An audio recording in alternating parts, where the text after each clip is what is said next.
When I found out he wanted to go out and drink again, after everything, after the stroke, after the hospital, after I promised to take care of him, even if he'd never walk or talk again, something in me snapped. It wasn't the kind of anger that screams. It was the kind that silences through fog and leaves nothing but truth. I had carried this man through hell and back. I had watched him almost die. I had cleaned, driven, signed papers, and sat through the kind of nights that make you question your faith in humanity. And after all of that, he wanted to go celebrate. That was the moment I stopped confusing compassion with obligation.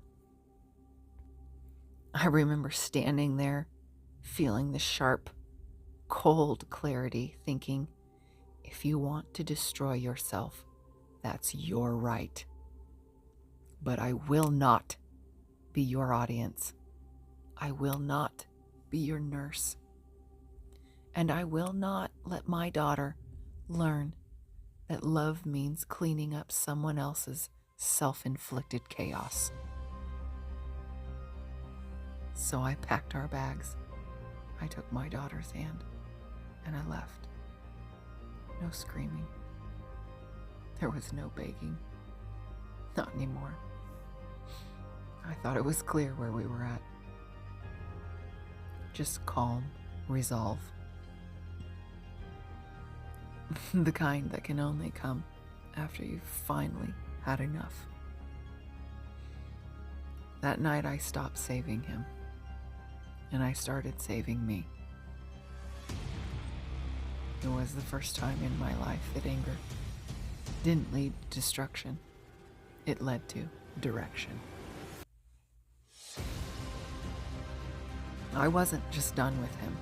I was done with the version of myself that tolerated suffering as proof of loyalty. I had to cut that part of me out. It was not serving me anymore.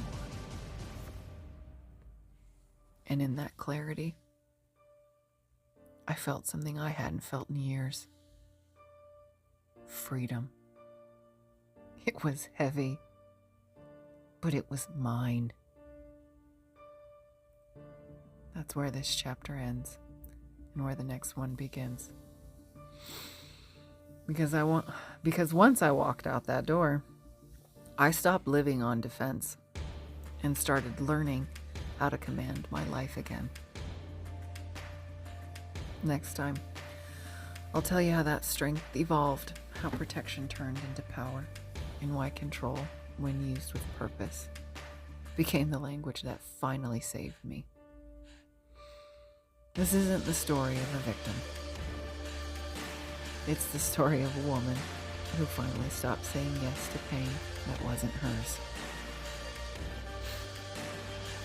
And that was the day the armor stopped cracking and started forming again.